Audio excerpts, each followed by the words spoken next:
Halo YouTube, selamat datang di channel Mas Edis. Sekarang kita akan bahas tentang logistik selama pendakian. Yang saya akan jelaskan hari ini adalah yang biasa saya bawa di beberapa pendakian saya, terutama kalau menggunakan tas hanya berkapasitas 25 liter.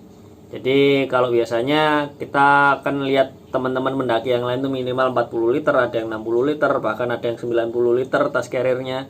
Tapi kalau kita bicara yang hari ini akan kita bahas adalah yang biasa saya gunakan ketika saya perjalanan mendaki. Jadi di sini ini pengalaman saya pribadi untuk menghemat space dari carrier, untuk memperingan beban dan efisien sumber daya bahan bakar dan sumber daya air. Jadi sebelum kita masuk ke menu yang biasa saya buat, kita bahas dulu hal-hal logistik yang saya hindari. Jadi saya itu menghindari bawa beras.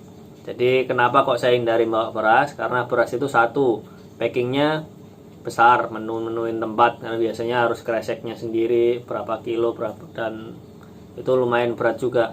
Kemudian beras itu memerlukan banyak air. Jadi untuk nyuci berasnya, kemudian untuk godok berasnya, untuk membersihkan tempat habis dibuat masak berasnya itu tadi sampai ke jadi nasi, itu kan ribet banget lah. Kemudian boros bahan bakar, karena kalau kita masak beras itu kan harus nunggunya lama, kurang lebih sekitar 15 menitan apinya harus nyala. Itu pun kalau kompornya lumayan. Kalau kita pakai kompor yang kecil, apalagi pakai parafin, ya nggak mateng-mateng gitu. Habis itu lama bodoknya, jadi kita kadang-kadang juga keburu lapar baru masak, akhirnya udah kelaparan, jadi lama banget. Kemudian ini alasan terutamanya, belum tentu beras yang kita masak itu bisa dimakan alias enak. Biasanya kalau nggak keringan atau keratak-keratak gitu ya, atau kendelodoan itu terlalu matang. Jadi terlalu matang kan nggak enak juga, jadi malah zong. Jadi kita udah nunggunya lama, ngabisin bahan bakar, ngabisin air, nggak bisa dimakan atau nggak nikmat dimakan. Jadi keratak-keratak lebih mirip nasi jagung daripada nasi yang sempurna. Terus kalau kita mau masak yang enak, kita harus punya lansan. Itu biasanya kita harus bikin DIY-nya sendiri dulu. Nah, otomatis itu kan ada effort yang lebih yang harus kita lakukan. Dan satu lagi alasan kenapa saya menghindari bawa beras adalah harus dikombinasikan dengan menu makanan yang lain. Jadi kan nggak mungkin kita masak nasi tok terus makan nasi doang, itu kan nggak enak. Pasti ada lauknya, entah kita goreng apa, entah kita godok apa, entah kita bikin apa. Jadi masaknya itu 2 kali kerja, otomatis nggak efisien banget di bahan bakar sama waktu. Nah, yang kedua, yang makanan yang saya hindari adalah jenis-jenis makanan yang digoreng. Ini kita bicara selera ya, ini kalau pengalaman saya pribadi, kita menghindari makanan yang digoreng. Kenapa? Yang pertama, otomatis packingnya akan lebih besar, karena kalau misalnya kita bawa ayam goreng atau nugget atau kentang goreng, itu kan menuin volume tas carrier kita. Kemudian yang kedua, ini makanan yang juga harus dikombinasikan dengan nasi. Kalau misalnya kita ayam doang digoreng atau nugget doang digoreng kan kurang mengenyangkan. Jadi antara nasi sama yang digoreng ini harus dalam satu kesatuan gitu. Kemudian yang ketiga adalah membersihkan alat masaknya ribet, karena goreng berarti kan habis dipakai nasi atau pakai nesting yang lain, kasih minyak goreng, digoreng, dientasno, ditiriskan, habis itu bersihin minyaknya, dikembalikan ke botol lagi, bersihkan minyaknya supaya nggak ada lemak-lemak dan lain sebagainya, sampahnya dibuang, tisunya dibuang dan lain sebagainya. Itu kan effortnya lebih banget. Minyaknya dibawa pulang lagi, kalau kita tinggal kan ya sampah jadinya. Jadi itu yang biasa saya hindari, 2 macam makanan itu. Kalau yang biasa saya makan adalah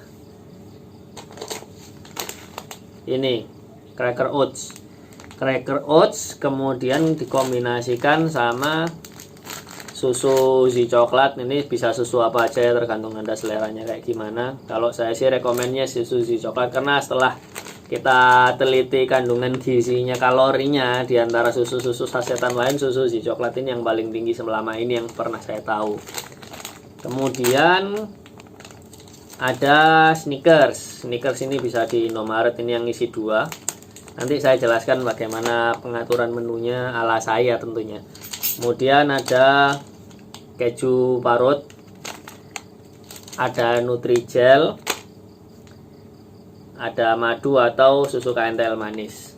Terserah teman-teman mau kayak gimana. Nah, kenapa saya pilih makanan-makanan ini? Karena kalau ini di packing itu 1 tumbler aja udah cukup untuk 2 hari perjalanan. Karena sebelum kita bahas itunya, sekarang kita perbandingan. Kenapa kok nggak mie aja gitu loh. Jadi biasanya kan teman-teman pakai mie kayak gini. Ini kebetulan Indomie yang saya punya. Kita lihat perbandingannya kalori. Jadi kalau harga jelas ini mungkin sedikit lebih mahal daripada mie, tapi ini lebih praktis daripada bikin mie. Minim sampah juga. Kenapa kok minim sampah nanti tak jelaskan. Jadi ini kalau di sini kita perbandingannya ya, jumlah kalorinya per 1 bungkus ini adalah 410 kalori. Sedangkan kalau dalam menu saya itu satu sajian cracker oats ini adalah 4 sendok. Di sini kalau 4 sendok itu 140 kalori. Per 1 sajian ini dikasih 2 saset susu ini gitu loh. Jadi ini ada 170 kalori. Jadi kalau ditotalkan 4 sendok ini sama 2 saset ini adalah, bentar ngelepek dulu, 480 kalori. Jadi kombinasi dari kedua menu ini adalah 480 kalori, lebih tinggi 70 kalori daripada sebungkus mie instan ini. Nah, untuk ngepackingnya kita juga bisa praktis. Biasanya sih saya sudah packing dengan plastik kiloan kayak gini ya. Jadi metodenya 4 sendok ini kita masukkan sini, kemudian 2 saset kita masukkan sini untuk 1 kali makan. Jadi kita bisa lebih mudah menghitung berapa kali makan kita berdasarkan jumlah plastik yang ada di tumbler kita. Jadi kita bisa kira-kira kalau kita berapa hari lah perlu bawa berapa porsinya, tinggal ngitung plastiknya aja. Ini biasanya saya makan kalau untuk makan malam. Jadi biasanya kan kalau saya review itu kan berangkatnya pagi karena mengejar adanya sinar matahari. Kalau saya ngerekamnya malam-malam katanya burak, nggak bisa dilihat, akhirnya saya dikomen sama netizen, makanya saya berangkatnya pagi-pagi. Nah biasanya saya kalau berangkat pagi itu sekitar jam 7 jam 8an tuh baru start dari base camp. Jadi kita sarapan itu di base camp, di bawah itu sarapan. Untuk makan siangnya saya biasanya bungkus. Jadi montot dari warung situ beli nasi bungkus untuk dimakan siang hari. Nah makanan ini untuk malam harinya. Kemudian ini tadi kan ada Nutrijel atau agar rasa atau swallow dan lain sebagainya. Pokoknya agar-agar ini hanya untuk snack. Snack kapan? Snack untuk mau summit pagi. Jadi kalau misalnya kita mau summit jam 3, jam 4 atau jam 2 itu kan kalau mau masak kan ribet banget. Udah dingin, ribet, ngantuk dan lain sebagainya. Ini biasanya saya gunakan Nutrijel ini. Jadi setelah air yang saya gunakan untuk masak benda-benda ini saya tuangkan di tumbler sama Nutrijel ini, kita tutup di tumblernya masuk ke sleeping bag, udah kita anget udah. Jadi ini kan masih cair tuh bentuknya, baru bisa dinikmati kan kalau sudah mengental atau udah padat. Nah padatnya kan perlu beberapa jam. Otomatis saya bikinnya malam mau tidur, masuk ke sleeping bag, jadi kita juga hangat, dihangatkan sama suhu rebusan Nutrijel ini tadi. Nah makannya pada saat kita mau summit.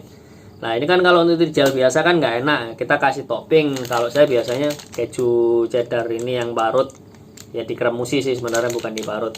Kemudian saya kasih topping lagi, ini bisa madu rasa, bisa madu kurma, TJ atau apapun. Atau kalau anda suka susu KNTL manis juga nggak apa-apa, tergantung selera aja. Jadi ini sebagai topping supaya agar-agarnya nggak terlalu hambar. Karena kan kita kalau biasanya kelupaan bawa gula itu, jadi ini fungsinya untuk gulanya. Nah ini untuk makan pada saat summitnya. Untuk makan paginya karena kita bungkusnya cuman gini doang, jadi kita gampang juga bawanya. Jadi pas di puncak itu nggak perlu bawa macem-macem, tinggal termos atau air panas dalam Tupperware, atau nggak panas pun juga nggak apa-apa sebenarnya, karena ini crackernya yang cracker instan, jadi tinggal masak dinginnya juga nggak apa-apa kalau doyan. Tapi jadi ini pernah dicoba sama beberapa temen ya, karena ilat-ilat wong Jawa ya, jadi kadang-kadang kalau nggak mangan sego itu dibilang nggak makan, jadi nggak terasa enak gitu loh. Kenyangnya tetap kenyang tapi nggak enak bagi mereka. Kalau bagi saya sih fine-fine aja, karena saya lihatnya bukan dari rasa, karena saya lihatnya dari jumlah kalori yang kita butuhkan itu. Daripada makan mie di rumah udah makan mie, di gunung makan mie lagi kan ya buat apa gitu. Ya nggak salah juga kalau makan mie, cuman kan boros sampah juga, ribet, tangan kena minyak dan sebagainya. Nah kemudian ini senjata rahasianya, Snickers. Snickers ini energinya yang paling recommended diantara snack-snack yang lain. Jadi kalau saya biasanya bawa ginian ini 5 atau 10 sekalian gitu dalam tas kecil sepanjang perjalanan makannya. Jadi kalau lapar langsung buka Snickers. Ini kalau ini yang isi 2 per 1 bijinya ini adalah 170 kilokalori. Jadi kalau 2 ini 340 kilokalori, sama setara seperti 2 bungkus susu ini. Nah ini kalau sekali makan ya langsung 2 gitu bisa. Nanti sejam lapar lagi buka ini lagi, sejam lapar lagi buka ini lagi. Jadi kebutuhan kalori kita terjamin, kita nggak kedinginan akhirnya. Dibandingkan coklat-coklat yang lain ya, kalau coklat-coklat yang lain apalagi kalau saya jalan siang itu kan biasanya leleh, bletrek dan sebagainya. Kalau ini karena dia lebih padat jadi cuman peliket doang, tapi nggak sampai leleh-leleh banget gitu. Dan rasanya pun cocok kalau untuk lidah saya. Jadi itu sih tipsnya. Kalau yang biasa saya bawa mentok-mentok kalau lagi males ngepek-ngepek ya ini solusinya, Indomie goreng jumbo. Ini kalorinya 560 kalori satu ginian. Nah kalau kita bikin ginian 2 itu, kalau untuk perut saya yang kurus ini kebanyakan. Jadi kalau 2 kebanyakan, 1 kurang, ya solusinya ini Indomie goreng jumbo. Rasanya ya lumayan, lumayan the best lah ini. Cuman ya nggak terlalu baik kalau kita misalkan di gunung pagi siang sore makannya mie terus. Jadi kalau masak ini saya biasanya untuk mau pulang, jadi habisnya summit kembali ke tenda, perjalanan mau pulang lah pakainya ini supaya awet. Kalau misalkan kita pakai yang ini juga lebih hemat sebenarnya daripada pakai mie ini, karena kalau ini kan airnya langsung ikut ke minum, kalau ini kan airnya dibuang. Kalau misalnya bikinnya mie goreng, kalau misalnya bikinnya mie kuah ya berarti Anda siap untuk menelan pengawet-pengawet dan zat lilin yang ada di mie-nya ini. Nggak apa-apa sih, tapi kita kan olahraga cari sehat, masa kita menyakiti tubuh kita sendiri dengan minum kuahnya pengawet ya. Kalau mau kuahnya dibuang terus digodokin lagi juga nggak apa-apa, tapi ya kembali seperti tadi yang makanan saya hindari, poros sumber daya air, apalagi kalau gunung yang nggak punya sumber air tuh. Nah kalau kita punya gunung yang sumber air, mau bawa nasi dan lain sebagainya, ya silakan aja, nggak masalah. Kan menurut selera pribadi ini saya hanya berbagi pengalaman, karena kemarin ada yang tanya, Mas kalau komen, kemarin ada komen yang tanya, Mas kalau misalnya kami lihat itu kan tasnya kecil-kecil banget, itu apa bawanya gimana? Lah kalau bawanya makanan ya segini aja udah, ya udah ini kok segini doang. Ini pun dikreseki kayak gini, diplastikin kayak gini, jadi kan lebih hemat, saving tempat gitu. Nah, akhirnya untuk benda-benda yang lain pun juga nggak jebumbu gitu. Tenda juga kita pakai yang ultralight. Akhirnya semua perlengkapan untuk 3 hari 2 malam saya muat di 25 liter. Tuh, dengan catatan gunung yang ada airnya. Kalau gunung yang nggak ada airnya baru saya pakai yang minimal 45 liter tas carrier-nya. Oke, terima kasih telah menonton. Kalau ada saran atau pertanyaan silakan tulis di komentar. Kalau mau membuli juga silakan, mau dislike silakan, mau like silakan, mau subscribe terima kasih. Sampai ketemu di video selanjutnya.